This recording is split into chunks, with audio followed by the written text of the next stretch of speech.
It's Monday, December 14th, 2015. This is 3000 NFL Mock Draft, the weekly NFL Draft podcast where we talk about the draft. We talk about the NFL, what's going on this season. College football, we got the bowl season coming up. Plenty of bowl games. I think probably 20 or 30 too many bowl games, but we'll talk a little bit about what's on slate for the bowl games here as the Christmas season approaches. As well as the Seahawks and the draft order, and of course, Robert Nkemdiche, and we'll sort of see what's going on there for one of the top prospects in the draft. I'm Kenneth Arthur of fieldgoals.com. With me, as always, Rob Staten of SeahawksDraftBlog.com. And Rob, I guess I feel like that's probably a top story right now in terms of a show that's called NFL Mock Draft.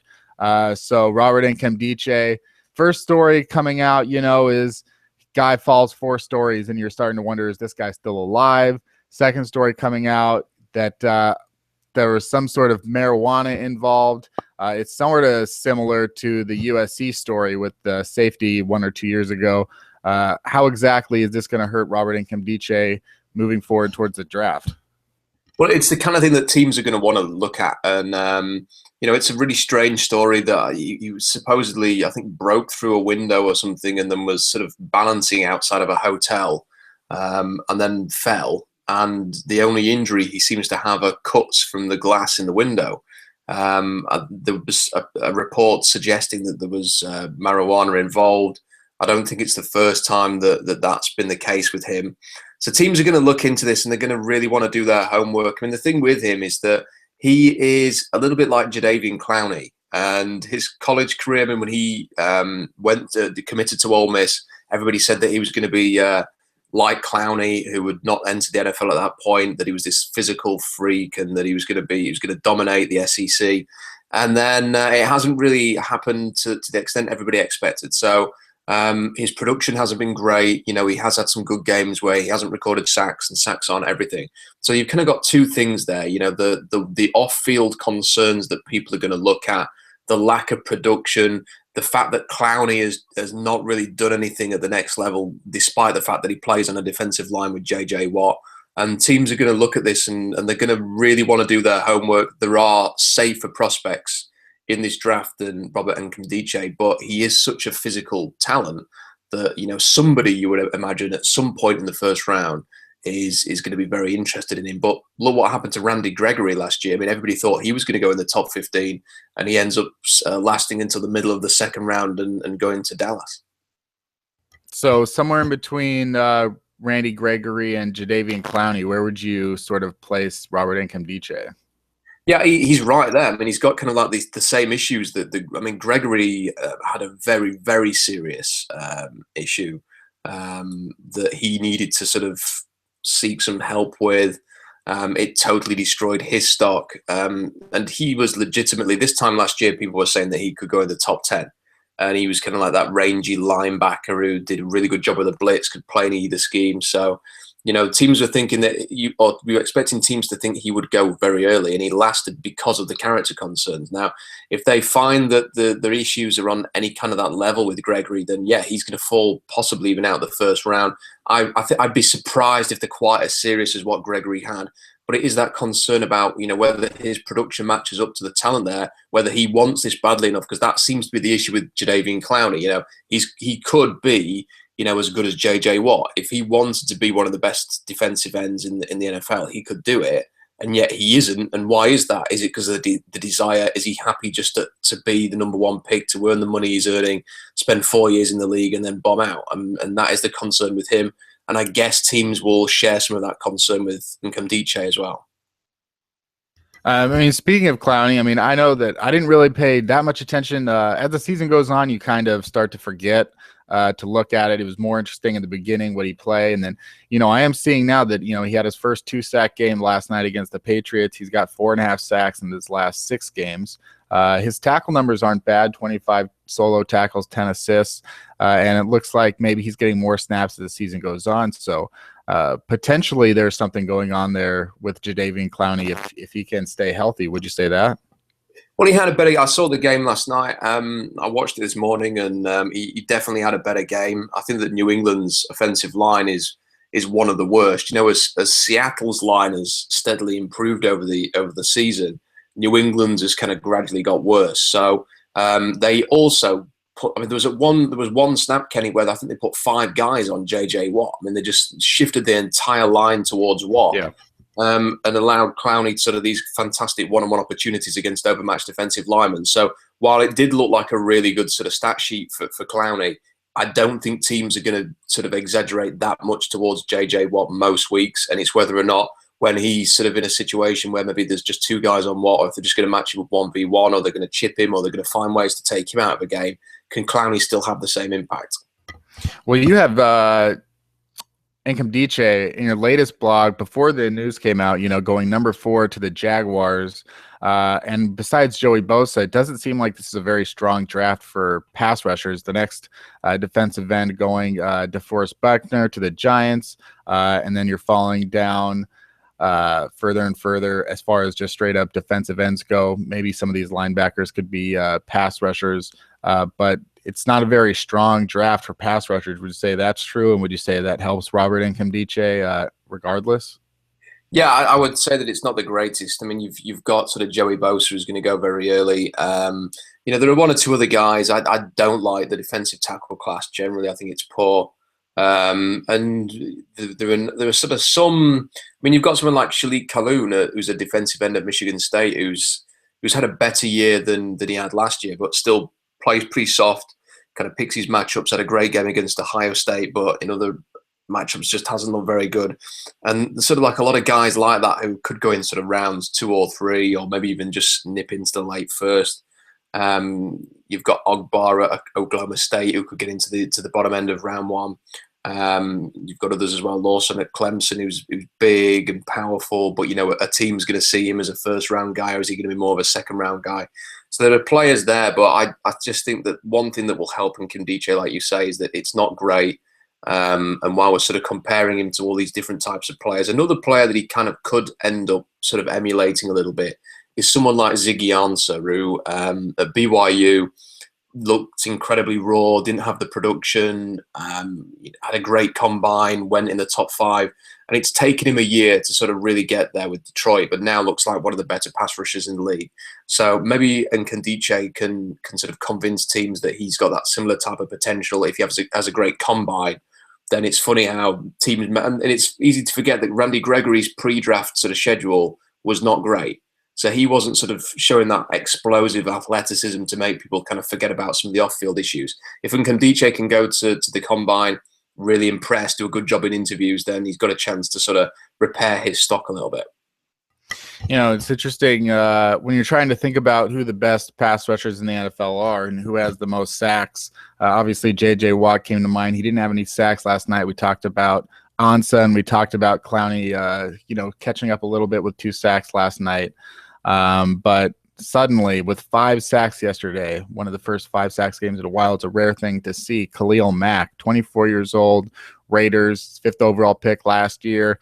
Some could have said that he should have gone ahead of Clowney. I'm kind of curious what you think of Khalil Mack. Is he like one of the top 5 defensive players in the NFL? Did you have him? We obviously talk at every draft, but I can't recall. Did you have Khalil Mack being this good this soon? To be really honest, no. He was playing for Buffalo, so it's a smaller school, and he chose not. He had a really big year, with huge production, and chose not to declare because the draft committee gave him a grade which was fairly modest. I think it was something like 2nd or 3rd round, which is what they generally do. Unless you were sort of like a really truly obvious 1st round pick, they don't give you a 1st round grade because they don't want players sort of declaring for the draft, not going in the 1st round, and then having a legitimate gripe with the draft committee and saying, well, you said I was going to go in the 1st round. I've sort of put my career in your hands, and now I've gone in the 4th round. So they're pretty careful, the draft committee, and I think they were with Khalil Mack. He had an amazing game against Ohio State in sort of the first game of the year, the final year that he had at Buffalo, and I think he had 3 sacks in the game, just dominated throughout. And that sort of got people interested in him again. The rest of the year, he was okay. I mean, I didn't think he was brilliant in a lot of the other games that Buffalo played that year. There was a lot of his videos on Draft Breakdown because people were sort of mocking him to go in the first round. But in fairness to him, he had a fantastic combine, had a look of someone who could be a playmaker, had a decent first season. I watched the Oakland-Denver game last night, and he was just unstoppable. But again, you come up with a slight sort of asterisk for that. Denver's offensive line is rubbish. I mean, I've written a blog post today talking about Seattle's O-line and the way that that's grown so much recently. And Seattle might actually have a case for suggesting they've got one of the better offensive lines in the league right now, the way that they're playing, because hardly any teams have good pass protection, Kenny. I mean, it's horrible across the league. And Denver are a classic case of that. It's why they were trying to trade for Joe Thomas before the end of the trade deadline, because they felt like they needed a left tackle. And if you're going to get a guy like Khalil Mack or J.J. Watt or even someone like Cliff Averill in Seattle, if you're going to match him up against a terrible offensive tackle, and they lost Tyson Braylo, I think, to injured reserve as well. So they lost the guy who was playing left tackle for them to start the year when Ryan Clady went out. So it's perhaps not surprising that given that matchup, Khalil Mack had a huge day, got all the sacks that he did, and is getting a lot of praise today. Yeah, I mean, even though we're all an amalgamation of our greatest games, right? There's something to be said for, he did get 5 sacks. A lot of other people have played against poor offensive line and not gotten 5 sacks, whether it's opportunity or just being a really, dumb offensive game plan. I don't think that necessarily the Broncos even had a game plan to stop Mac. From what I heard, there wasn't really anything going on after the first few sacks to be like, should we do anything about this? And there you have it. The Raiders upset the Broncos, changed the AFC seedings and all that, but still, this is a guy with 9 sacks over his last 3 games, and you consider that Von Miller has 10 sacks on the season. So it's a pretty incredible run for a 24-year-old. Definitely, and that's what I love to see. Just interesting things, young players coming out and busting out. And with that being said, moving on to the Seahawks, their offensive line, their offense. We're going to talk a little bit about what's going on in Seattle. Obviously, we both have been covering the Seahawks and are Seahawks fans, so might as well talk about Russell Wilson and the Seahawks after their win over the Baltimore Ravens yesterday. Russell Wilson, and let's just sort of, put it all into context, because Russell Wilson, there was a lot of criticism going around only a month ago. Wilson had 10 touchdowns, 7 interceptions, a passer rating of 91.7, 7.96 yards of it per attempt. This was an average quarterback, everything that you could say about it in terms of where he stood in the NFL ranks, somewhere right in the middle, perhaps, with everything into context with his offensive line issues and, the confusing offense and everything like that. I think Wilson was consistent, but he was consistently just not that good enough to the point where, Seattle was 4-5 and had lost 5 games in the fourth quarter. All of which that if Wilson was playing like he's playing right now, probably would have been wins. Over the last 4 games, Russell Wilson has had perhaps the best stretch in NFL history, up there with anybody else you could put it. 145.9 passer rating, near perfect, 16 touchdowns, no interceptions, 75% completions, 1,171 yards. I mean, right now, Wilson, we've talked about how he's not a 5,000-yard passer. Well, only Carson Palmer has more passing yards in the last 4 weeks, and that's despite the fact that Wilson is 22nd in pass attempts over that period of time. First in completion percentage, first in touchdowns, first in interceptions, first in yards per attempt. He added a rushing touchdown. The Seahawks offense didn't have Thomas Rawls yesterday. They won't have him for the rest of the year. They haven't had Jimmy Graham for the last 2.5 weeks. Doug Baldwin is the first NFC player since 1993 to catch 8 touchdowns in a 3-week span. Rob, what are your thoughts? Like, how is this all happening? I think it's mainly down to the way the offensive line's playing and maybe just better execution, like they've said. It's funny because you watch the Baltimore game and you watch the Minnesota game and you just see the time that Wilson has. I think that he's trusting that offensive line. I think they probably had a pretty stern word with him after the Arizona game and said, you've got to trust this more. Whatever you're thinking, you've got to hang in the pocket. You've got to give yourself and these receivers a chance to make the kind of plays that you're capable of. And we're just seeing that now. I mean, Wilson's sitting in there. It's exciting every time he drops back these days, and he sets great 5-step drop, and he'll set and he'll throw, and you're just kind of anticipating a great play because he's in that kind of form. He's in the kind of form that Aaron Rodgers at his peak maybe a couple of years ago. You would sort of like every single time he dropped back to throw, you'd be petrified to sort of see what he was going to do to your team. And Wilson's he's a surgeon at the moment, the way that he's picking apart defenses. I think that Darrell Bevel deserves a lot of credit for the way that he's designing things. I mean, look how many easy third down conversions Seattle had against Baltimore yesterday, just sort of rolling Doug Baldwin out to the right-hand side. I mean, I think they had at least 2 third down conversions, maybe 3, with the same play, and Baltimore just had no answer to it. So the scheming very well. The offensive line's holding up. It's kind of amazing how things have completely changed with this team. So, you would look sort of 6-7 weeks ago and you would say the offensive line's horrendous. Tom Cable's not doing a good enough job. Darrell Bevel's not doing a good enough job. The defense is struggling. Kerry Williams isn't good enough. Look what Dan Quinn's doing in Atlanta. Maybe his departure has had a significant impact here. And in the next few weeks, he's completely changed. All of a sudden, Tom Cable looks like a genius because he's got the offensive line playing well. Darrell Bevel looks like a mastermind now with the game plans that he's coming up with. Kerry Williams has been cut, and Dan Quinn looks like he may be on the hot seat at the end of his first year in charge of Atlanta because I think they've lost something like 6 of the last 7 games. So the season's completely changed. Seattle looking great form. I think the only concern, Kenny, is that they're now playing games where it's very easy to pick up injuries. So they lost Thomas Rawls, they lost a few other injuries. I heard KJ Wright saying after the game yesterday that the players found it hard to get up for the game against Baltimore because they're playing a team with Jimmy Clausen at quarterback. The running back's injured. Both top wide receivers are gone. Terrell Suggs has gone. Their left tackle's in the doghouse. They're playing a guard at left tackle. It was a horrendous injury list for Baltimore. And when you're going into games like that and you're kind of feeling like you're going to win and you don't maybe have to, you're not as amped as you would have been for the Minnesota game, that's the type of environment where injuries occur. And I don't think it's great that they've got Cleveland next at home. Yeah, it's like unless Johnny Manziel was a douche to you at a club within the last couple of years, I can't see why they'd be any more amped for a game in which they are 14.5-point favorites this week already. Yeah, exactly. And this is the concern that, the Seahawks are probably going to win this game, but you want them to win it cleanly without any injuries. And that's difficult to do in this kind of situation if you're not 100% focused. So I think that the Rams game and the Arizona game is different because it's divisional contest. The Rams will come to play. So I think that's slightly different. The key for Seattle now is just to keep this going, try and avoid any more injuries. I don't see the need to rush Marshawn Lynch back. Just get him ready for the postseason. Just run whoever for now because you should be able to beat the Browns and the Rams at least without with just Russell Wilson and the defense playing well. And then I suspect if you get to 10 wins, you're going to have locked up that number 5 seed, and you can do whatever you want against Arizona.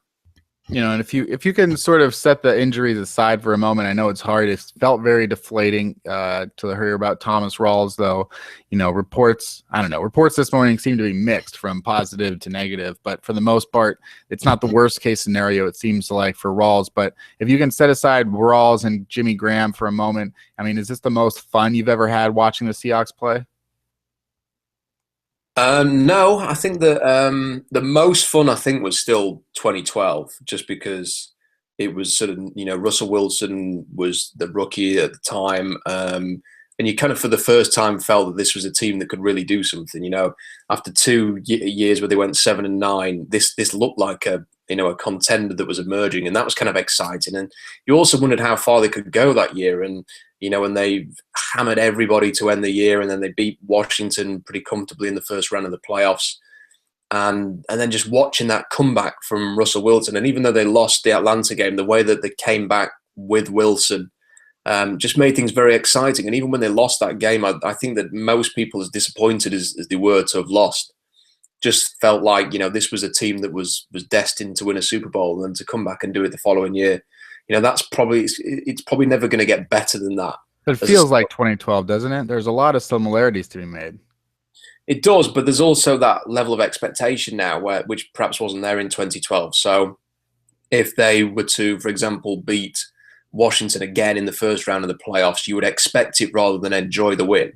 And then if they were to go out in the divisional round to an NFC South opponent, just like they did in 2012, it'd be disappointed. People will be disappointed if they lose to Carolina in the divisional round, and we'll see that it's a missed opportunity this year. And then people will say, well, if they didn't start so poorly and be 2-4 at one point and lose to Arizona and blow the NFC West in the first half of the season, maybe they would have had a chance to have a bye. Maybe they would have had a chance to, play in Seattle throughout the playoffs again, which has helped them get to the last 2 Super Bowls.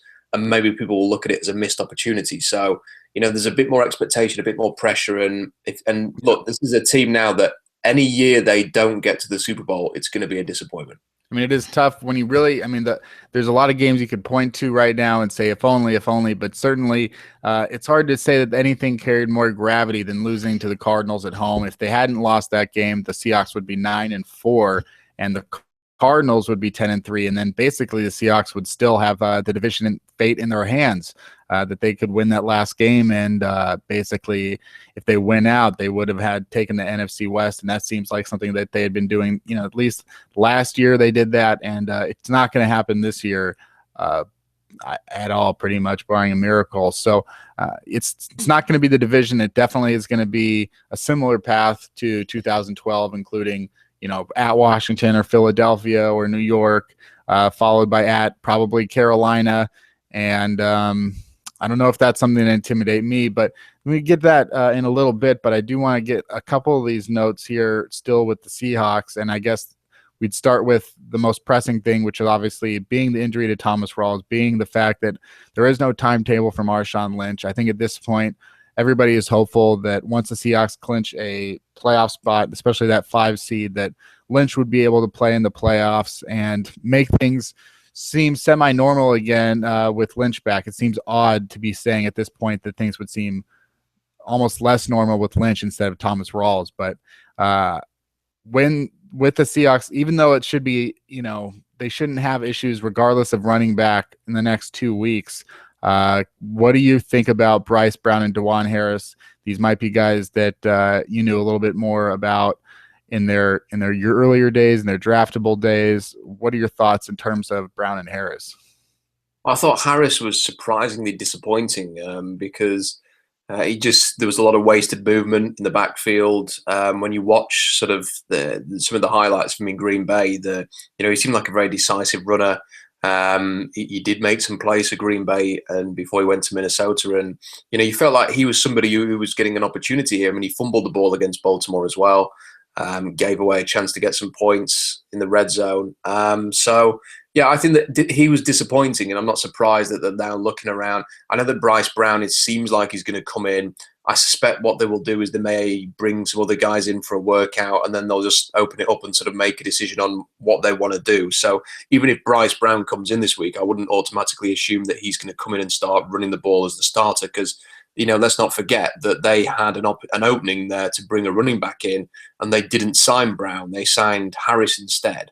So if they really believed in Brown, he would be on the roster right now instead of Harris. So I think they're going to sort of let this competition play out this week, maybe sort of see how it goes. This is a good opportunity, actually. This is one good thing about this game against Cleveland is, as I mentioned, without wanting to tempt fate too much, they're probably going to win.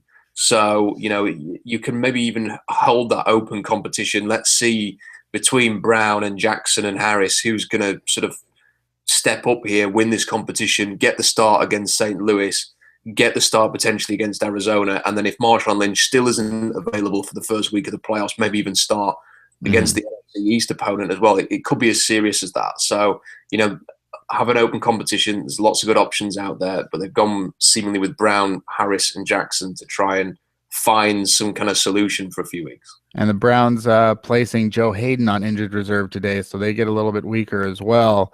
And I'm just kind of, you mentioned, DeJuan Harris fumbled, and maybe this is the time for them to sort of see what they have because it is the Browns. And that also makes me nervous just in the sense that, in a game, in any NFL game, a turnover could be it's just never good. And you can certainly survive them, but at the same time, don't want to test it too much. And I'm just kind of curious. I mean, are you at all surprised that things have gotten to this point with Christine Michael, that he's almost not even an option? I mean, this is a player that had so much potential and had 2.5 seasons with the Seahawks and is available, but it doesn't seem like an option. Are you at all surprised? Not really. I think that at some point as a team, you have to move on. And when the Seahawks cut him and kept Thomas Rawls, they essentially made their decision on Christine Michael. So, to go back now just because he happened to have been around and, is somewhat familiar with the players and the team, I just think it's kind of missing the point on why they cut him in the first place. And that's because technically he was appalling. He wasn't picking up the offense quickly enough. There was a real opportunity. He was a second-round pick. He's their first pick in the 2013 draft, and they were clearly hoping that he was going to sort of step up to the plate here and maybe even take control of that position and take it away from Marshawn Lynch, because there's a lot of talk about Lynch and his sort of the dynamic he creates in that locker room. I think they were quite keen for Michael to come in and maybe earn that job and eventually be his successor, and he blew it. And they cut him, they moved on, and I think they've kind of made the decision there. They've made their bed, and going back would probably not be seen as a good thing. So it's somewhat surprising, as well as how much Kelsey McRae was out there. We didn't hear his name a lot, but he played 49 snaps pretty much the whole game, after Cam Chancellor went out early with a bruised tailbone. Did you get any chance to sort of take a look at what McRae was doing back there and whether or not there were any positives to take away for the future should Chancellor become expendable in the offseason or get hurt again?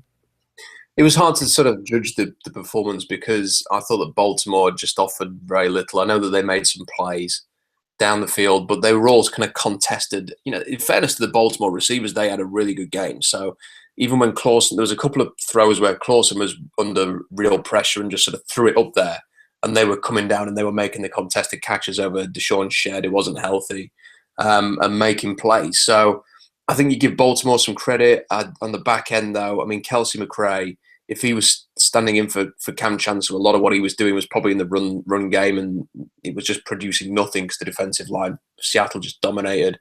The linebackers dominated. They kept the safeties clean all the way through the game. They never got to the second level on a run play or a screen or anything like that. So I bet he had I've not had a chance to sort of sit down and watch. It's tough because the TV copy never really sort of shows a shot where the safeties, if they're playing deep, that you're not going to see them in the play because it's very much focused on the line of scrimmage.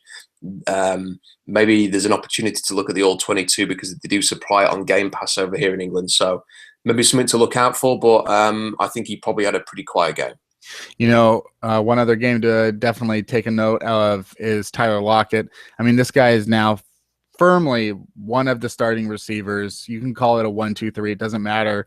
He's a starter. He has as many snaps as Doug Baldwin and Jermaine Kearse, and he's catching 80% of his targets right now for the season, 41 of 51. Him and Russell Wilson seem to just be so in sync right now, as much as Wilson is in sync with Doug Baldwin.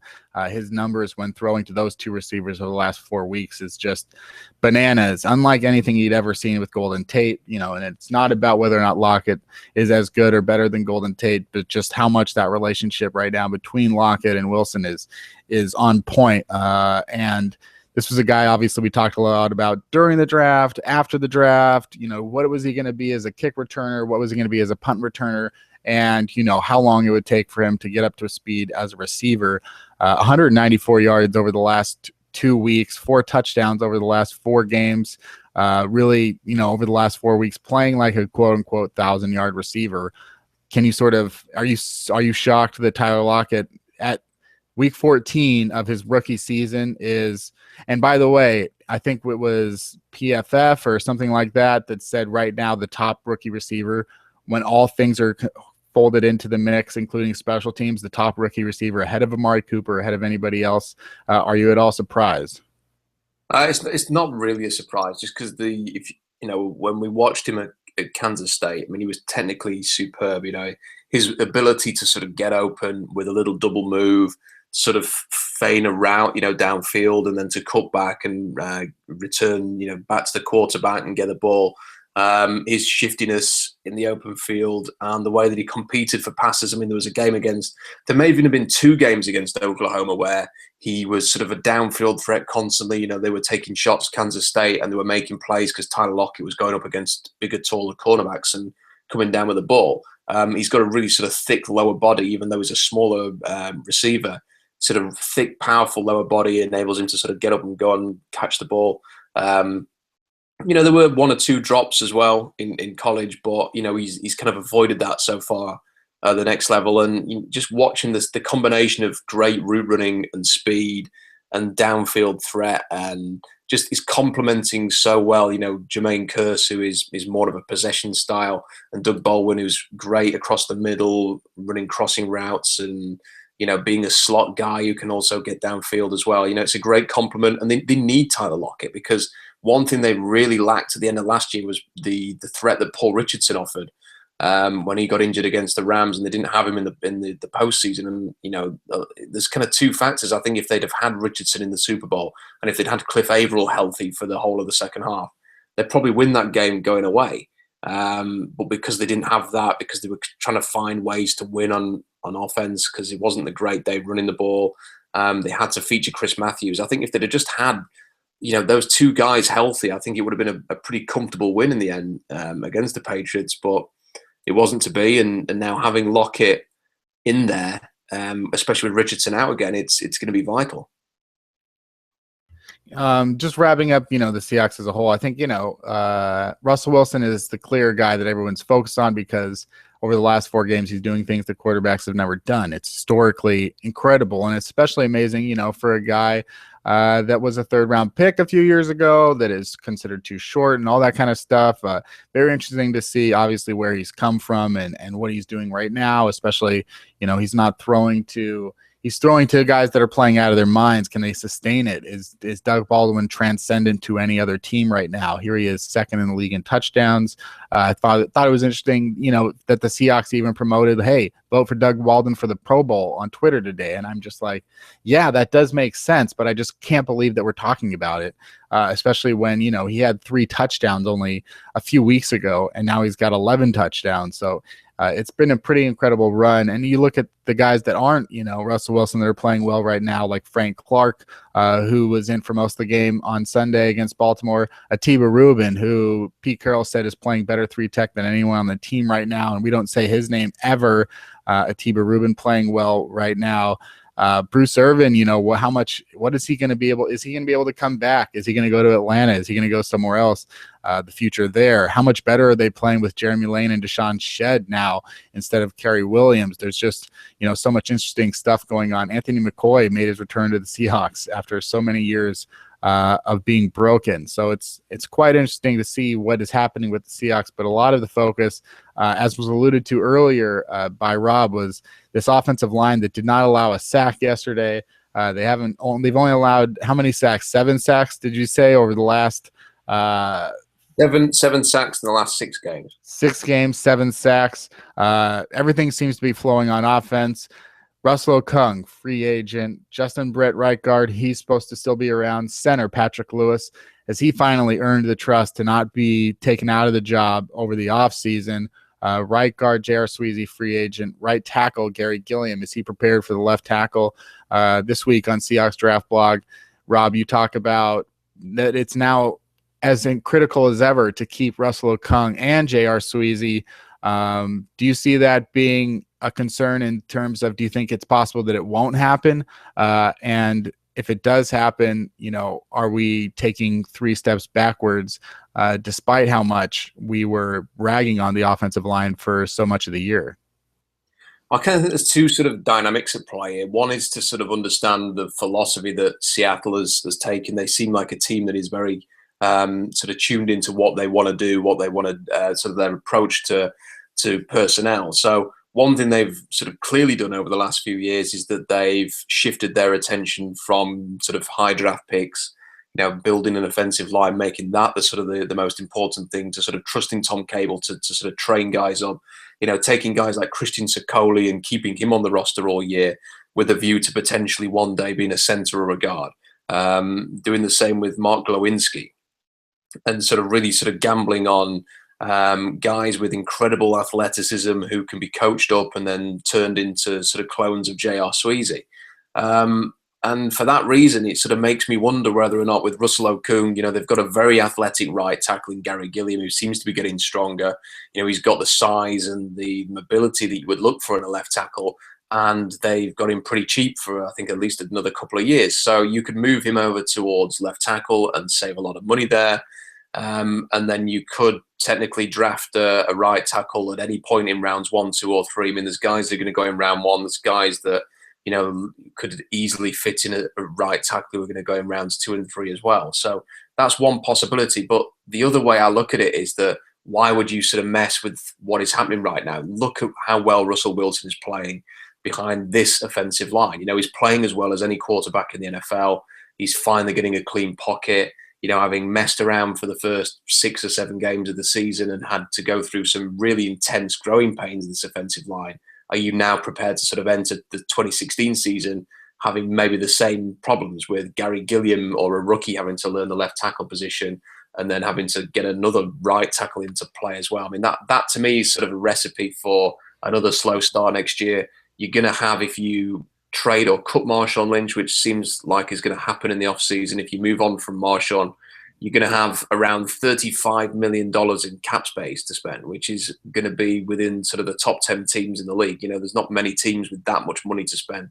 And I don't think the guaranteed money sort of going forward from 2016 onwards, even though they've signed all these new deals, they've kind of front-loaded the guaranteed money. So they're not going to be in a difficult cap situation despite the fact they're keeping this young group together. They've done a really good job structuring the contract. So for me, you've got the money to re-sign Okung. You've got the money to re-sign J.R. Sweezy. I don't really know why you wouldn't want to keep those 2 players, keep this offensive line, and maybe even upgrade it. Look, Patrick Lewis is doing a really good job, but if you could get one of the best centers in the NFL, and it looks like Alex Mack might void his contract in Cleveland and become a free agent, he's got that option. He would be costly. I mean, it could cost anywhere between $6 to $9 million a year to get him to Seattle.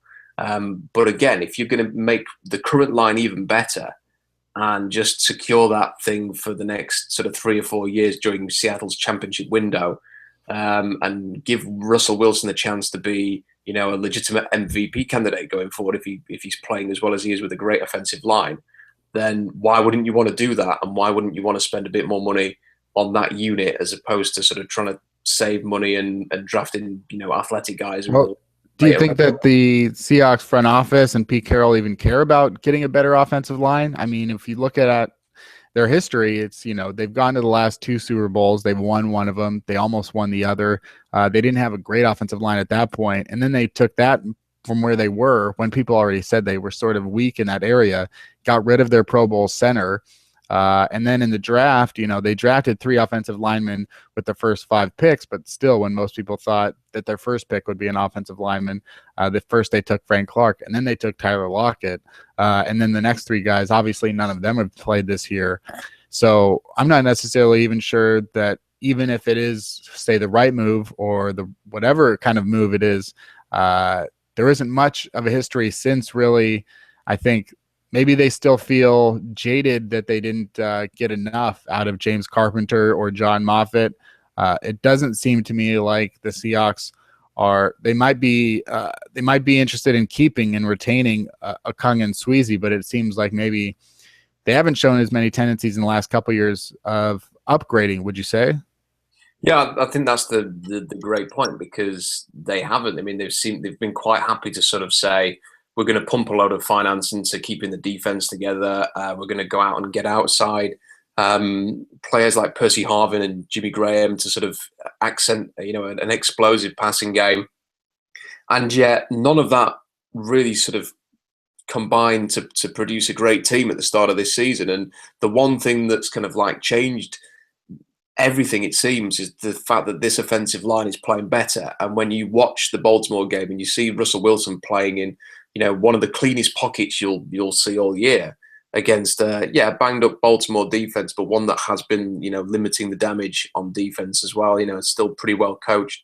When you see Wilson picking them apart and scoring 5 touchdowns and 16 touchdowns in his last 4 games, and another one in rushing as well, and you see him playing this well, it maybe just sort of changes their philosophy a little bit. Maybe they are starting to think, if we can protect our quarterback and if we can give him the clean pocket and we can give him time in there, and we are going to get Jimmy Graham back next year, and we have got Tyler Lockett and we have got Richardson and we have got Baldwin all signed up. Maybe if we can just put a bit more attention to that offensive line, especially now that the identity is shifting away from Marshawn Lynch and more towards Russell Wilson as this offense kind of evolves, that maybe sort of giving him the best environment to be successful is what is going to be best for the Seahawks as well. And that for me means that maybe you have to change that philosophy, maybe you have to reconsider it, and that this offseason needs to be about putting the best offensive line together for Russell Wilson. So transitioning to the draft, then we'll make that transition in the point of, let's say the Seahawks are drafting in the 20s and they don't have to take an offensive lineman. We talked to Miles Killebrew last week, but besides, say, Miles Killebrew or maybe someone that you mocked to the Seahawks in the last couple of weeks, when you look at the Seahawks and how they stand today, the fact that, they've got some they're obviously last year we saw that they had depth issues, not maybe even depth issues, but when the playoffs and the Super Bowl came around, their secondary was decimated. And so they weren't putting out their best foot forward as they wanted to with the secondary because of injuries, especially, to Jeremy Lane in the Super Bowl and then Thorold Simon. So that was something that happened that hurt them in the long run, or at least in that short run there in the playoffs and the Super Bowl. There were also injuries on the defensive line.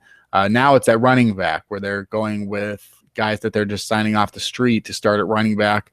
We don't know what the status of Marshawn Lynch is going to be. We don't know what the status of Thomas Rawls is going to be when all is said and done with his ankle. There are other areas that besides offensive line, though, that you could look at for the Seahawks. They've spent a lot of picks on receivers lately. They've spent a first round to get to Jimmy Graham. So in that 20s area, what is another position or player that you might be looking at for the Seahawks when you do your next mock draft?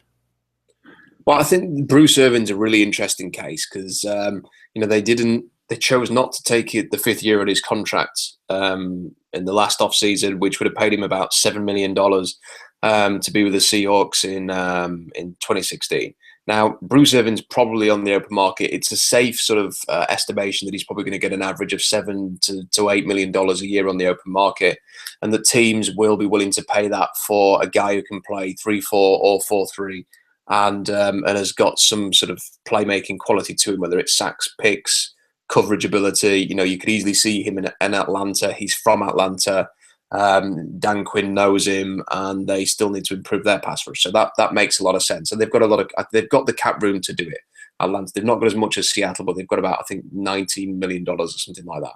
So if he moves on, he will need to be replaced, and he's not going to be replaced with. There is not another Bruce Irvin out there. There's not a guy who's been playing defensive end for a college team and racking up 15 sacks a year who's got the athleticism to play linebacker. And it's his maybe unique qualities that may encourage them to actually actively re-sign him. But if they do move on from Irvin, they've got to sort of find replacements there. I think that Miles Killebrew could sort of play that role. As we talked about last week, he can move to safety. He's been told by, I think he told us last week, Kenny, that he's been told by scouts that he could sort of move to linebacker. So that is an option there for Seattle. Eric Stryker at Oklahoma is somebody who sort of rushes the passer really well, but also does a good job in coverage. He could be an option to sort of fit into there. And another guy that I sort of have started to consider a bit more is called Leonard Floyd, and he's from Georgia. Now he's about 6'4", 230 pounds, very athletic, runs very fluidly in coverage, was covering cornerbacks running down the sideline in one game, I think, against South Carolina this year. Which was his best game of the year, best game that I've seen him have. But the problem is he's nowhere near as good a pass rusher as Bruce is, and he's very inconsistent with that. There are some games where he sort of bends the edge, great balance, great lean, rounds the arc and gets into the backfield and makes a play. And then there's other games where he just looks like, those typical sort of wiry, thin, smaller defensive ends, like Barkevius Mingo struggled to have an impact, and Aaron Mabin, going back a few years, really struggled to impact games as a pass rusher because they just haven't got that sort of strength and that power. Converting speed to power is crucial. It's something that Bruce Irvin does pretty well. And if you're going to be a smaller guy, you need to have that. And I do have my doubts as to whether Leonard Floyd is going to do that. But if he shows up at the combine and is a fantastic athlete and he can sort of make it happen in to that second level, he's maybe someone the Seahawks could consider. So sticking to the draft, and we'll get to the Seahawks just at the end of the podcast again, so stay tuned for that to talk about the NFC playoff picture. But sticking to the draft order, mixed it up once again this week. You never know who's going to win. The Browns take a win. The Lions lost to the Rams, if I believe. And so, like, little things have switched it up again and again. It looks like the Titans have moved into the number 1 spot, and it appears that with strength of schedule, they have a pretty far lead. If they stay the same record as the Chargers and the Browns, their strength of schedule is so much worse than those two teams that it seems like if they finish with the same record, that the Titans might have the edge. So you've got the Titans, who are 3-10 in their last 3 games. They go to New England this week. That's a loss. Then they host the Texans. Then they go to Indianapolis. Then you've got the Cleveland Browns, who obviously go to Seattle this week. Then Kansas City. That's got to be considered another loss. And then they host the Steelers. So it doesn't look good for Cleveland to win another game this year. The San Diego Chargers host the Miami Dolphins. Then they go to Oakland, and then they go to Denver. All 3 schedules, pretty difficult, but especially difficult for any team that's 3-10, of course. But I don't know that any of these teams will win another game. I'm kind of curious. Titans, Browns, Chargers, you've heard their 3 schedules. Who do you think has the best chance now to finish with the first overall pick? I think the Titans are going to get it because of the reasons you just mentioned there. The schedule, they're going to go to New England, a Houston team then that's still got a chance of winning their division, and they finish at Indianapolis again on the road in Indianapolis. That might be their best chance to win, but at that point, is Andrew Luck going to be back, and are they going to be a different? It really depends whether or not they're facing Charlie Whitehurst that day or facing Andrew Luck, which is going to make it tough. Cleveland have maybe got a little bit more about them since Johnny Manziel came back in. He's got a point to prove. They destroyed the 49ers yesterday, and I don't think they're going to beat the Seahawks, but maybe they can cause some issues in their final 2 games. I'm stunned that San Diego are as bad as they are. 3-10, just look horrendous. They look like a team that just is going absolutely nowhere all of a sudden, and it's easy to forget how competitive they were last season and in making a late charge to the playoffs. So I think that Tennessee are going to get there, and it's not a great year to sort of have that number 1 overall pick. And if you're Tennessee, you've got a quarterback that you believe in. You've now got to sort of build around him, and you've got to sort of put the structure there to help him win. And for me, that means moving on from the GM Rustin Webster, who has really he's been there long enough now to not be sort of picking first overall and second overall every year, which is what they've done. I think they need to move on there. They need to get a structure in place that can sort of build up that team. They've got a perfect division to try and rebuild and quickly become a contender in that division, because everybody's awful. That the Colts are going to make significant changes, and that's going to be an appealing job with Andrew Luck there. They've got to find a way to make this appealing as well. I still think there's a chance that Chip Kelly ends up at Tennessee next year. Maybe they'll swap second-round picks or something to get him to Tennessee. I don't know. They'll come up with some creative thing there. Still think there's a chance of that, but they've got to do something, and they're probably going to be picking first overall. But I don't think you wanted to say you were going to build around him, but so if they're picking first overall, then who's the pick?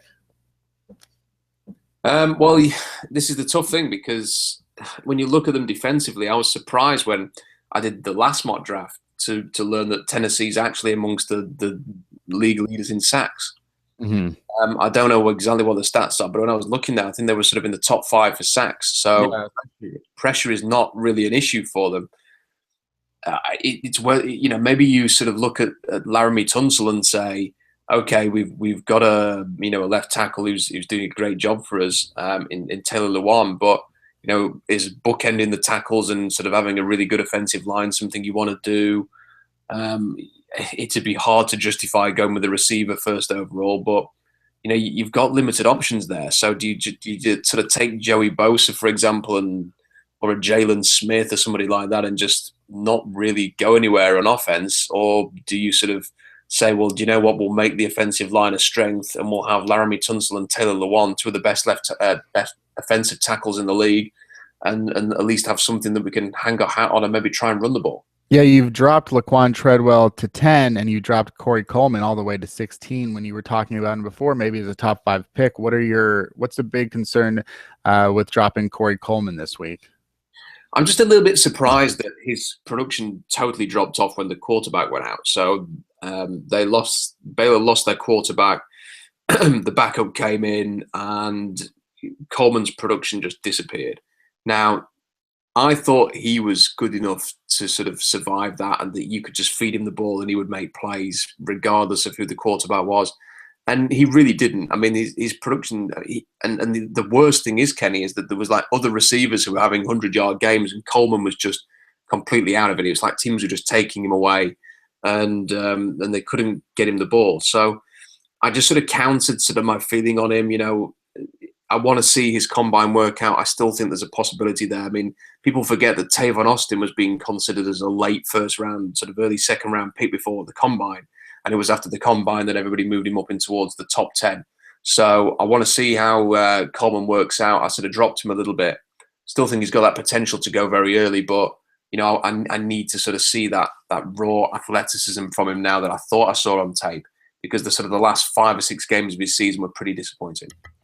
Do you think that at this point that we're in the process with Joey Bosa, we've been talking about him for so long that it almost seems like it's almost boring to talk about Joey Bosa at this point? And, you know, we talk about if you'll go first, and, you know, is there any team willing to trade up for Joey Bosa if it comes down to a team that doesn't necessarily need him? Like if the Tennessee Titans feel like their pass rush and their front seven is okay.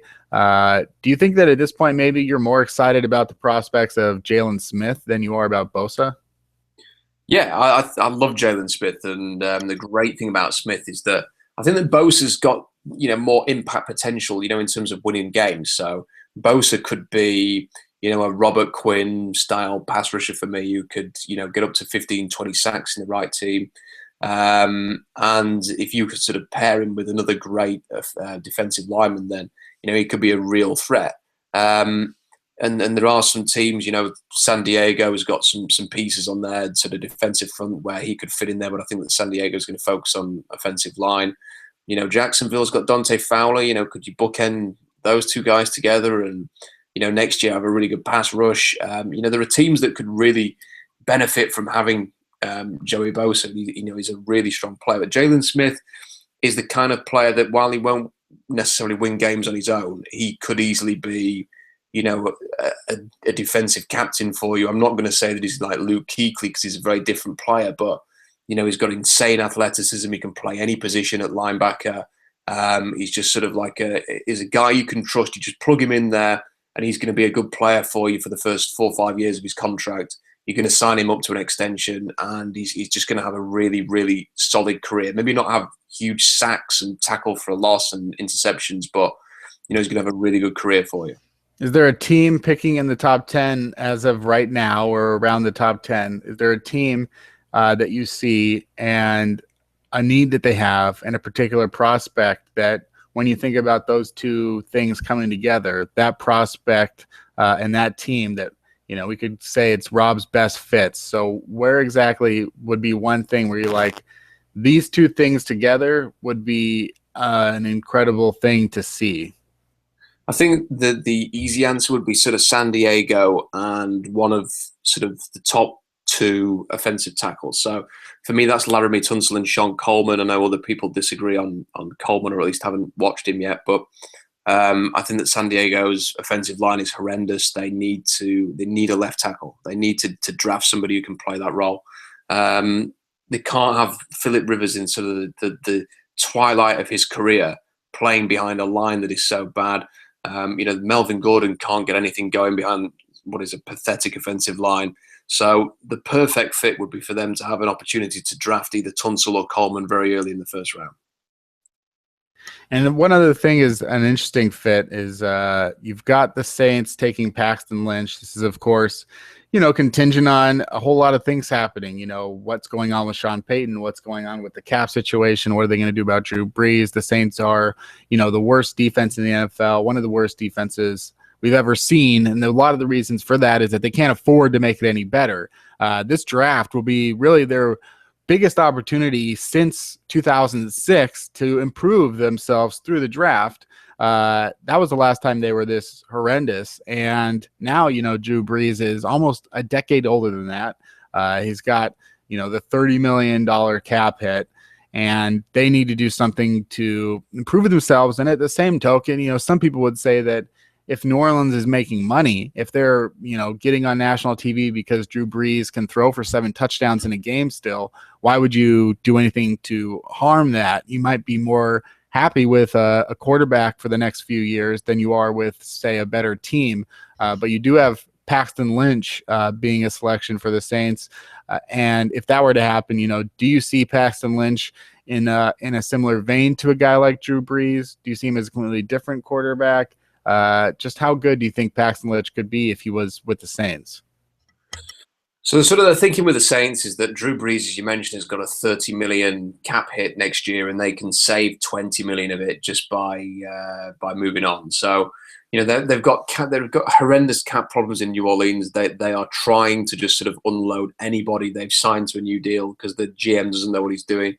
So it seems inevitable that Brees' contract is going to come up, and he'll either do one of two things: he'll either rip it up and sign a new deal to stay in New Orleans because he's very connected to that city and to that region, or they're going to move on. And Sean Payton and Drew Brees are kind of like a package deal. So I don't think that if Payton leaves, you can just plug in. It's a little bit like, it'll remind me a little bit of when Mike Holmgren left and Matt Hasselbeck was still in Seattle. So when Jim Mora was working with Hasselbeck and they tried to change him, I remember Hasselbeck was saying how great it is because he's got more freedom to work within the offense and he can call different kinds of plays and it's not quite as structured as it was. But it didn't suit Hasselbeck. Hasselbeck needed that regimented sort of Mike Holmgren offense. And then Hasselbeck under Carroll and Jeremy Bates as well was not great in the regular season. Might have looked pretty good in the playoffs against New Orleans, but in the regular season it was a mess. So I think that if New Orleans would be making a mistake to sort of just assume that Drew Brees can work in a different system, it might be time to move on. I mean, Drew Brees is going to be 37 in January. I mean, how much longer can he keep going? Do the Saints need to sort of consider what they're going to be for the next 10 or 15 years as opposed to the next 1 year? And if they bring in a new coach, the thing about Paxton Lynch is that he gives them the chance to sort of build a team that can compete with Carolina. And Paxton Lynch is not Cam Newton, but he shares qualities that Cam Newton has. Size, mobility, the ability to sort of run the ball because he is so enormous. He's about 6'6" and about 240 pounds. And he'll probably run in the 4.5s like Cam Newton. He can throw it downfield. He can be very precise. People underestimated how accurate Cam Newton was at Auburn and how he did a good job sort of making one or two reads and then making a decision. And Paxton Lynch sort of shows those same types of things. So they're in the same division as the Panthers. They've seen how they've been built. They have an opportunity with a new coach, potentially, looks likely, to sort of go in a different direction. And I think that this is something that the Saints could consider. If Paxton Lynch, can you mute your mic real quick? Yeah, I can hear you okay. Okay. I'm getting a little bit echo. If Paxton Lynch had perhaps led Memphis to an undefeated record and, kept up his numbers a little bit, he definitely would have been in the Heisman race much closer than he was. 3 guys got to go to the Heisman ceremony, and the winner was Derrick Henry this week. I know that you wrote about how Dan Hatman, who is a former guest on Real on the Field Goals, we can talk to Dan about coming on to 3000 NFL Mock Draft to talk about this and other things as well, saying that Derrick Henry, the Heisman Trophy winner, maybe a 4th-round pick, and, you sort of could see the two sides of the coin. So I'm kind of curious, did you feel that Derrick Henry was the quote-unquote deserving Heisman winner? And do you see him as a 4th-round pick? I don't think he's going to go in the 4th round. I think that someone will believe that in their system he will be able to do a really good job for them, but he's going to go a lot earlier than that. And I think that the perfect fit for him is Dallas, to go there, run behind that offensive line. I think that, if he can get a crease, if he can sort of get through that sort of first level, then he can be really, really explosive. Now, looking at some of the holes that Seattle was creating against Baltimore, I suddenly started thinking, hey, this guy could be pretty good for the Seahawks as well. But the thing that he's not very good at, because of his length and because he's so tall, he's a massive target. And if you even get a glancing blow on him, he loses balance and he goes down very quickly. He does not run through tackles. He does not drag people an extra 2 or 3 yards. He's not going to push the pile. He's a finesse runner who reminds me a little bit of Sean Alexander. And if you give him lots of space, then he can be a home run hitter at 240 pounds and 6'4".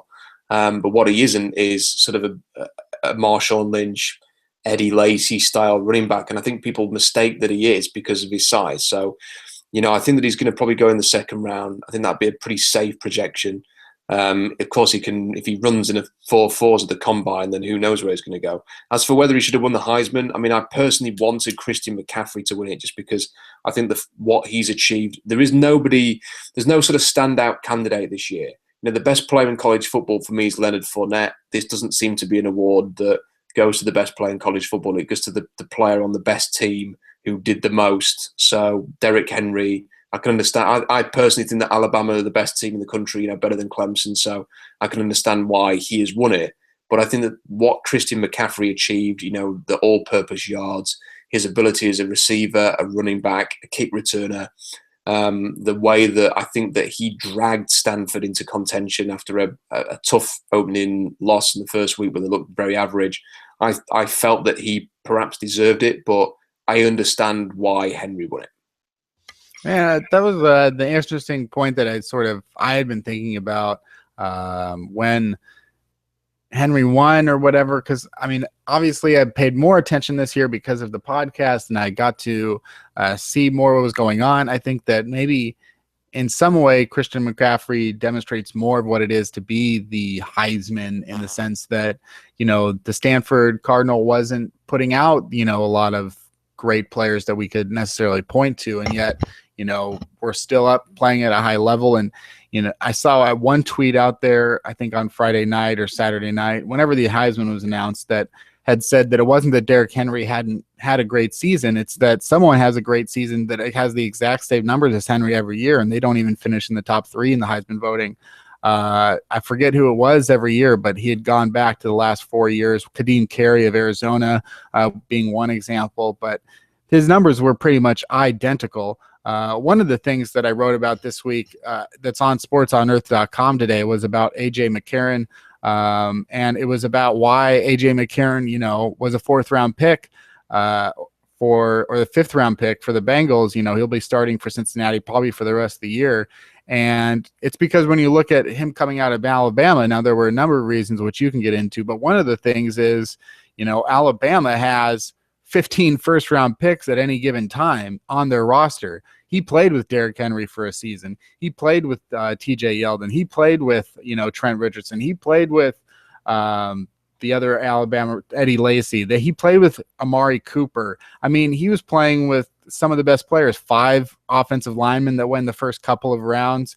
These guys are so stacked that it's not really even, when you're playing with so many great players, you've got so much more going on. It's the same way if you're on the Seahawks defense.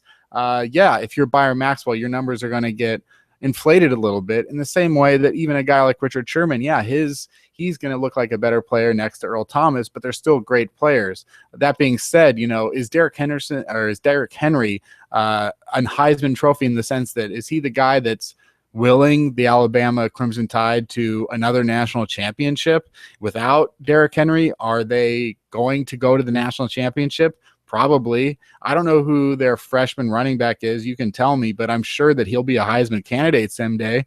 Aren't there a lot of great players, on Alabama? And I'm thinking, if the Heisman Trophy is for anything, shouldn't it just go to the best player in the country? Shouldn't we forget about even wins and just assume that, a great player is giving his team the opportunity to win more games? If Leonard Fournette, and, there's such a fear of giving the Heisman Trophy to a person more than once. If Leonard Fournette happens to be the best player in the country 3 times, who cares if he gets 3 Heisman trophies? Why does anyone really even care?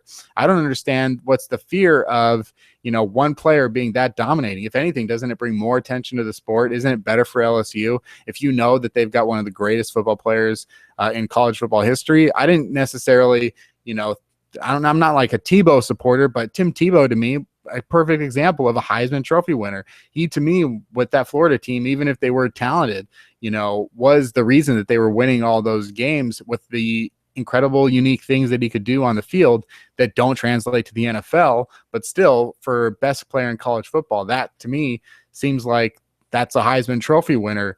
What are your sort of thoughts in terms of, what the Heisman Trophy winner should be, and sort of, what I was saying before about Alabama and the number of, great players that wouldn't Alabama have done just as well with some other running back?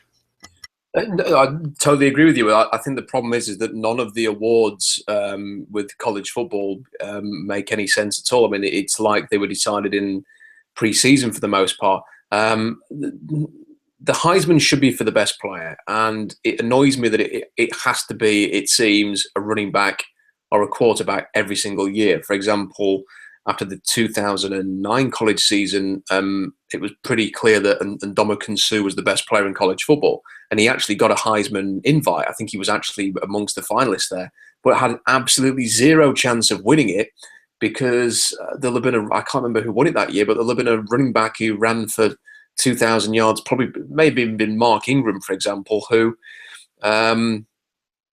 could just sort of run for like I say, 2,000 yards around a fantastic offensive line that had, first round picks on the line there, and, elite talent, Julio Jones, a receiver sort of drawing attention, and a quarterback who would have been drafted ultimately. And that's the way that the Heisman works. Now, it really should just go to the best player. Forget whether the team's a contender, forget production, just sort of who is the best player in college football, and what have they done to deserve this award. And Christian McCaffrey made a really strong case for that with the production he put up. Leonard Fournette is for me the best player in college football and deserved more consideration. Just because LSU basically finished the season poorly shouldn't really have any impact on whether he should win it. But you just look at the other awards that were dished out. The Outland Trophy, for example, going to the best defensive lineman, and it went to the Stanford guard Josh Garnett. And no offense to him, but are you seriously telling me that he's the best defensive lineman in college football? I mean, it's just not true. Mm-hmm. And I think that the other two finalists, I think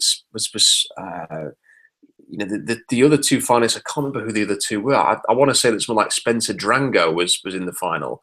Has had a very middling year for Baylor.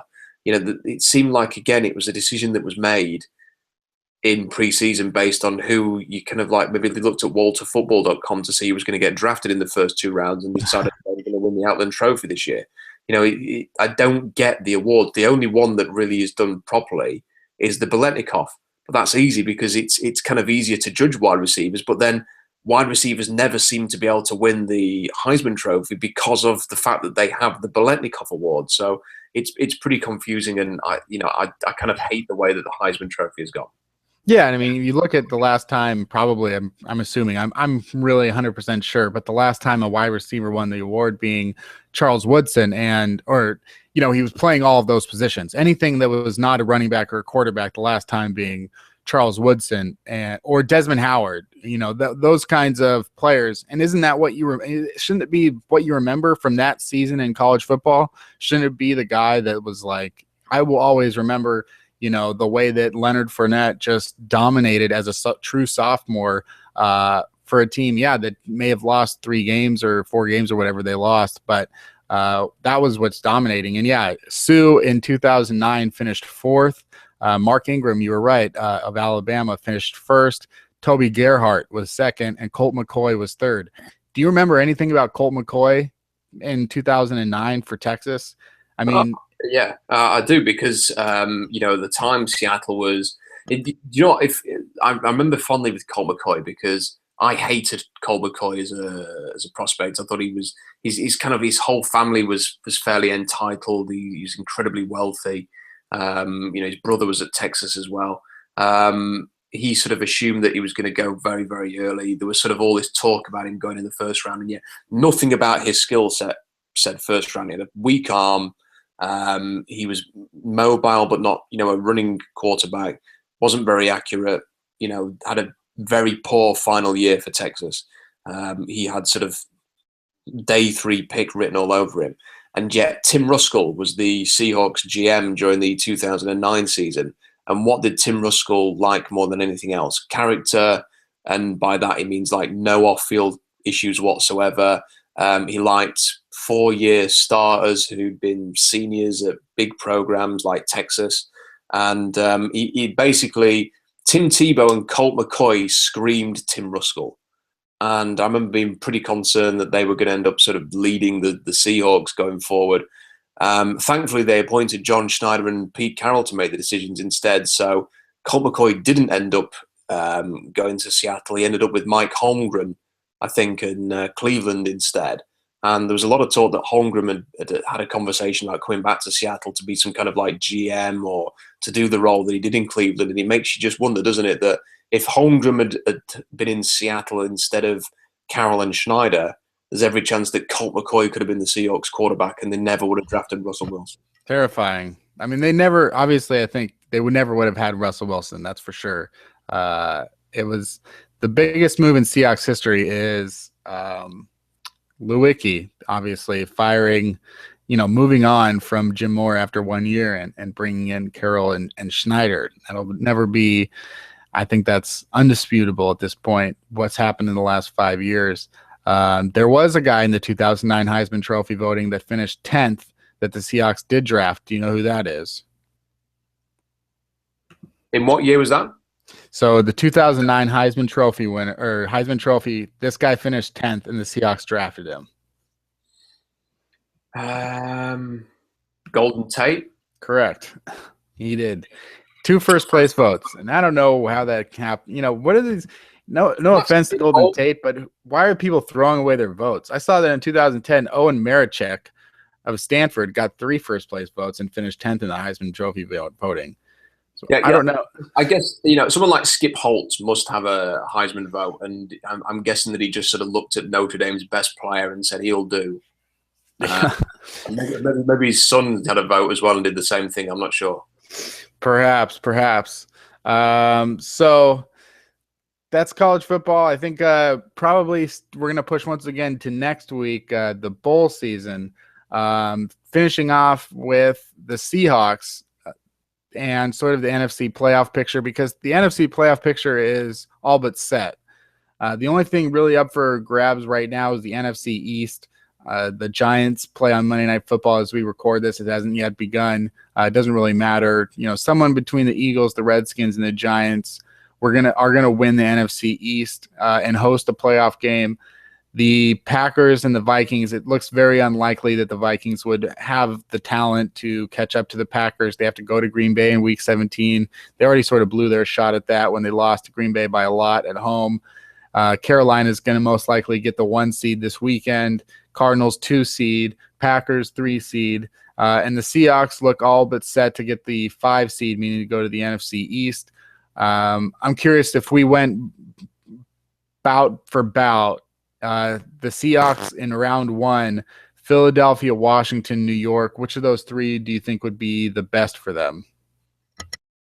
I think the best would be Washington, just because they went to Washington last year and beat Kirk Cousins' led offense, and it was pretty one-sided. It was a horrendous game for Washington. I think that the one thing that's caused Seattle problems this year is, a passing offense that can sort of get to the second level and attack that.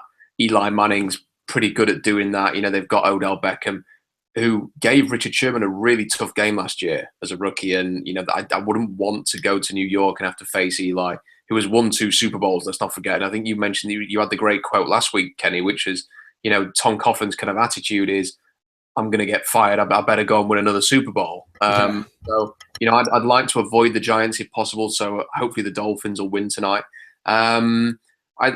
Philadelphia, I'm kind of torn because, again, Seattle went there last year as well and just destroyed the Eagles and should have won a lot more handsomely than they did in terms of the score. there's nothing particularly frightening about their team. I think that the Seahawks should win against Philadelphia and against Washington, but I'd also slightly fear both teams because the one that gets in is going to have that sort of bit of momentum there because it's kind of like it's a crappy year. You're going to sneak into the playoffs. You're going to feel good about yourself, and you're going to kind of feel like you've got nothing to lose. So there's that sort of slight trepidation there. But I think whoever the Seahawks get, if it was Washington or Philadelphia, and thankfully they're the two that are sort of like making more of a push here, I think either of those two teams would suit the Seahawks. There are some fears, I think, with Washington. Specifically, I think you got to look at a guy that was mocked to the Seahawks a lot a couple years ago, Jordan Reed. Has come on the scene for 7 touchdowns, 694 yards. There all of a sudden Jordan Reed has become one of the hot players, and the Seahawks have had their troubles with tight ends. Then they've also got, I think a little bit of depth there, but I think they've had some injuries. And then, they've got 2 receivers, Pierre Gasson and Deshaun Jackson. I think that the Seahawks wouldn't have too much of a problem with Deshaun Jackson. They've usually shut him down in the past. I'm kind of curious, what are your thoughts on Jordan Reed? He's definitely sort of, the one thing with him is he always had the talent. He just couldn't stay healthy. And this year he's kind of managed to stay healthy for the most part. I think he has missed some time though. He would definitely, the Seahawks have had trouble against, mobile tight ends, and that would definitely be a fear. I do think that Deshaun Jackson would be an issue because he, in the game last year, I don't know if you remember, Kenny, but I think basically Washington had 2 plays in the game which enabled them to get scores, and they were both sort of downfield shots to Deshaun Jackson. So I'd have a little bit of concern there, but the Washington defense is just it's really, really bad. So Washington as a team, in DVOA, they've got the 19th ranked defense. That's better than I thought it would be, but they kind of rely on Ryan Kerrigan for a pass rush. They have not been able to stop any kind of good offense. Their secondary is pretty awful. They're lacking a linebacker. It just seems like a team that, if Kirk Cousins can beat the Seahawks, then fair play to him, and he deserves every success that he gets. But that's an ideal matchup for Seattle. First week of the playoffs to get someone like that. You're right. Deshaun Jackson, 5 catches for 157 yards and 1 touchdown against the Seahawks last year, though that was on 11 targets. Not unusual, I think, for him to need a lot of targets for that kind of production. But the Seahawks have had their troubles at times with fast receivers.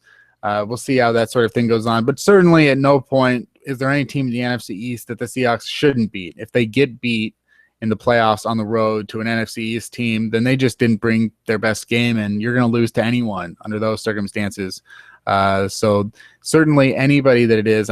How much money do you think Kirk Cousins has earned this season? I mean, going into the year, it sounded asinine, like we're going to start Kirk Cousins all year, no matter what. This is a guy that, had shown a couple of good games, but really was not that good overall in his first 3 seasons. And he's thrown a touchdown every single week this year. He's got 18 touchdowns, 11 interceptions. He leads the NFL in completion percentage. Overall, his numbers are decent. Maybe he's the 17th best quarterback in the NFL. What is that worth to you, Rob? Not a great deal, because the problem with him is that he's had opportunities now. He started a lot of games. We kind of know what he is.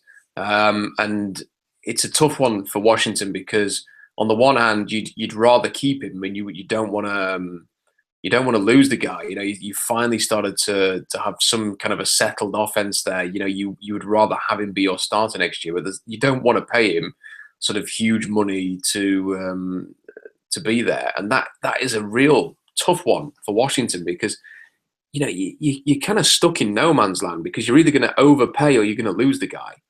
And you're certainly not going to franchise him. But you just look at his stats. I mean, he's had 18 touchdowns to 11 interceptions, and yet a 3-touchdown game against Tampa Bay, who were not playing brilliant defense on that day. I saw a lot of that game. 4 touchdowns against the worst defense possibly in NFL history in New Orleans. So that's 7 touchdowns in just 2 games, and then you're at an 11-11 ratio. In sort of, there's a lot of games where he's had more picks than touchdowns. I'm looking at this 1, 2, 3, 4, 4 games where he's had 2 interceptions to 1 touchdown. You know what? Those 2 games, I'm actually just looking at the stats. They're quite alarming, actually. The games against Tampa Bay and New Orleans are the only 2 games, Kenny, where he's had more than 1 touchdown. Yikes. So that's 1, 2, 3, 4, 5, 6, 7, 8, 9, 10, 11 games where he's only had 1 touchdown, which is not a great return. And, I think that he's the ideal guy to sort of be a placeholder. But the problem is that he's been in the league as long as Russell Wilson. He was in the same draft. And whereas Russell Wilson's started every game since the start of the 2012 season, Kirk Cousins is starting in his final year. And now you have to make a decision. And I hope for Washington's sake, not that I really care what Washington do, but from their perspective, I would hope that there's a compromise deal of maybe like a 2 or 3 year deal that pays him maybe just slightly above what he's worth, but then will give him the opportunity to make a lot more money if this pays off. Yeah, I mean, at this stage, the Redskins have not been a team this year that has a winning record. And I don't know, maybe if there's a savvy GM there, he's able to somehow slap a franchise tag on Kirk Cousins, trade him to a team that might be a little desperate like the Texans, see what's going on there. I don't know how much you would get for him if you give him the franchise tag, but it is an awkward situation. These days, though, there are contract stipulations that a lot of teams are putting in. That's why the San Francisco may be able to get away from Colin Kaepernick. That's why the Miami Dolphins could get away from Ryan Tannehill at some point. It seems like maybe Cousins is somewhere at that point. But he does feel sort of like, if you were looking at the 90s, maybe a Brad Johnson or a Mark Brunell, a guy that can get you by a little bit, but definitely not one to carry you. If you were going into that, it looks pretty clear at this point that the Carolina Panthers are going to get the number 1 seed. I think that I know that they can clinch it.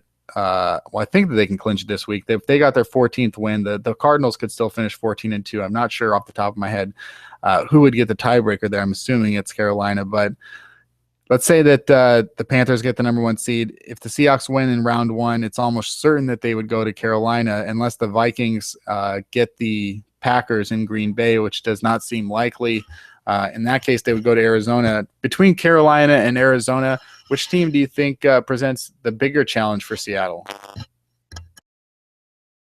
I think without a shadow of a doubt, it's Arizona. I think that Arizona are the team to beat. Ultimately, they are the team. I think that they're going to be in. I think it's almost certain they're going to be in the NFC Championship game.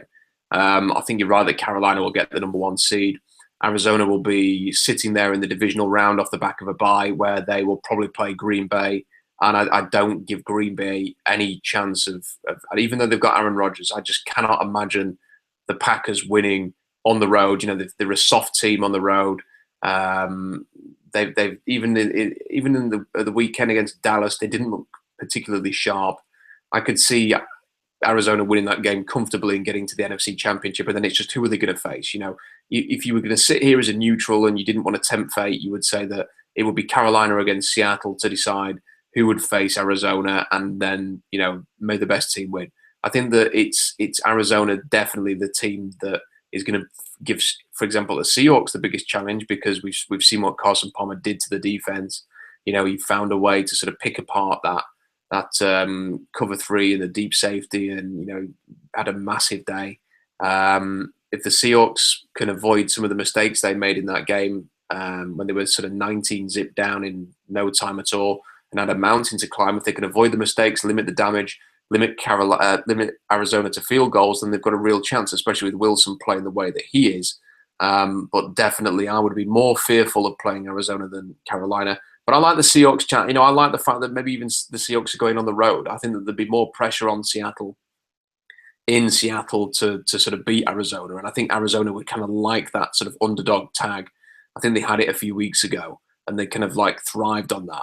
I think if it was in Arizona, the expectation and pressure would be on Arizona. And I think that would suit the Seahawks being an underdog. So I actually think it maybe be the best thing this year for this Seahawks team to be on the road as a wild card team. That will suit not just in Arizona, but in Carolina as well. Yeah, I mean, this is not the road team of late. I mean, you look at the first two, they lost their first three road games, but you look at it, their first 2 weeks, they put them on the road at St. Louis, at Green Bay. They didn't have Cam Chancellor. They were starting Kerry Williams.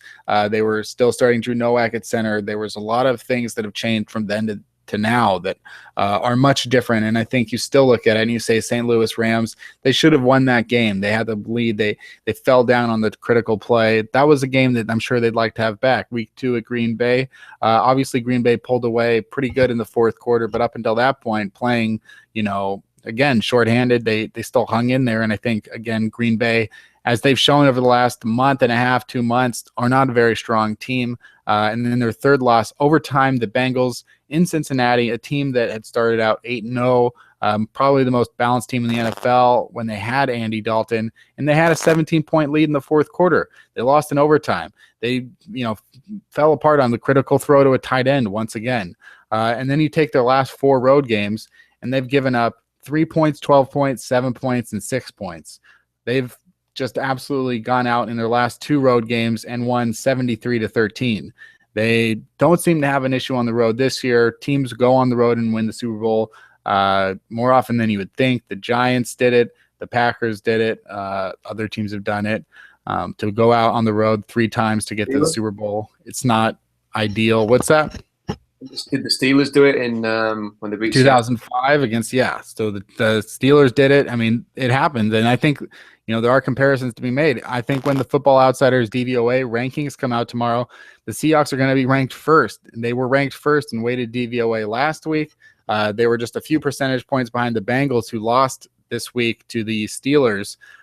So I think the Seahawks can be ranked first. And now you're talking about a team that by DVOA has been the best team for 4 successive years if they can hold on to the end of the year, which is, again, pretty amazing considering they were ranked 12th.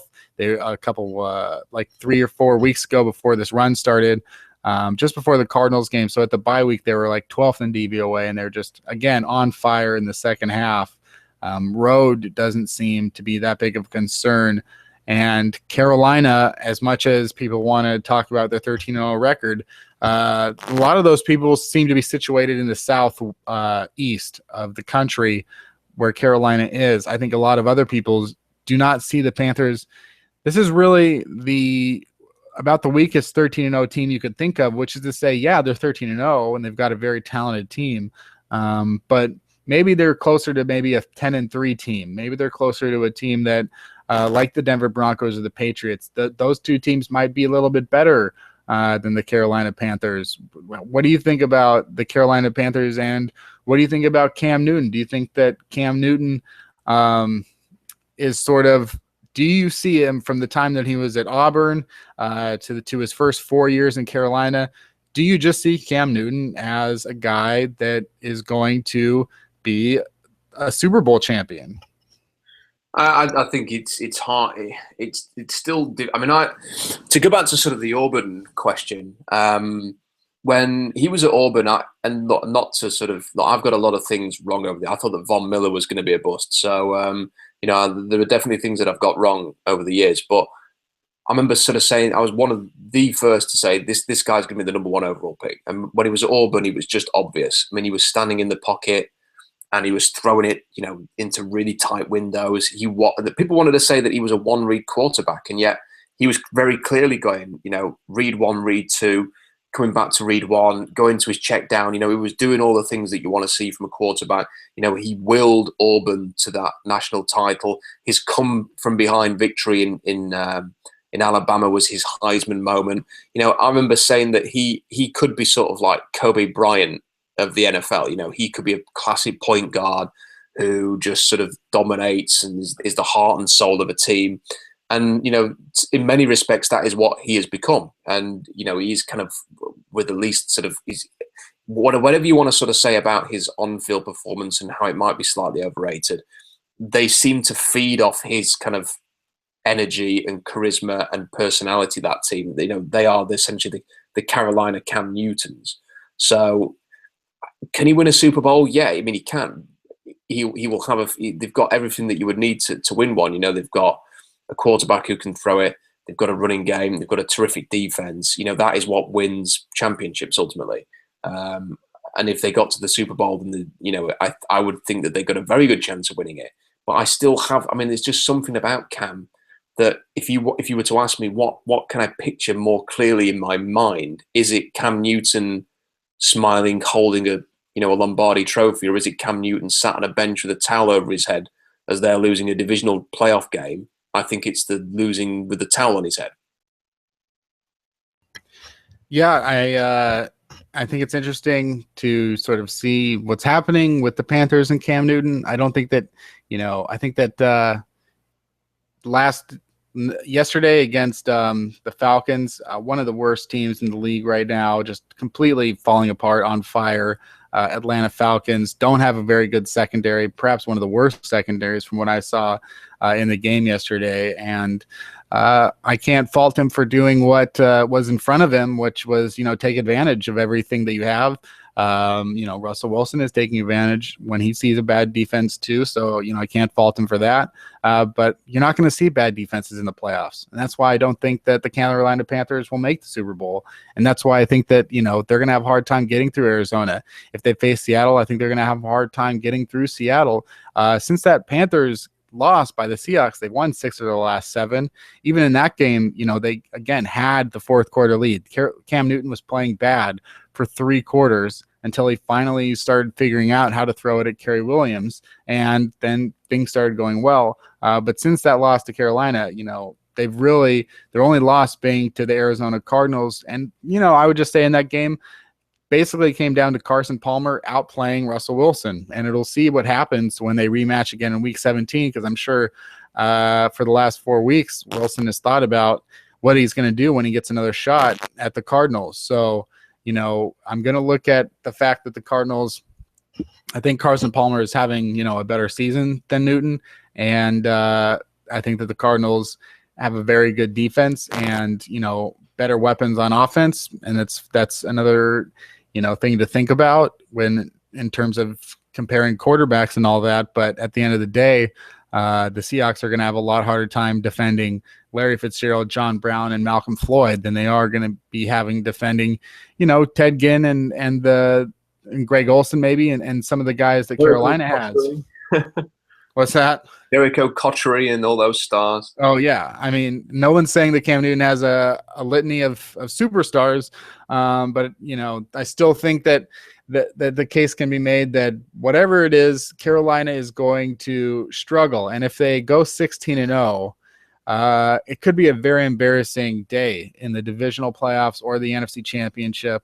I think if they can get by Seattle or whatever, I don't want to put Seattle in the divisional round already, but if they can get by, if they have to face the Seattle and they get by them, and then they have to get through Arizona, even if it's at home, it's just going to be, I'm thinking that the Cardinals will probably be going to the Super Bowl at that point. And maybe I'm wrong. And that's where, my case against Cam Newton for MVP really is going to come down to. It's not whether or not he wins it, because he's already, cleared off a place on the mantle because people have given it to him. So that's fine. It's not whether or not he wins it. I want to see what happens in the playoffs against top-ranked defenses. And it's something that Aaron Rodgers has struggled with. It's something that Peyton Manning has struggled with.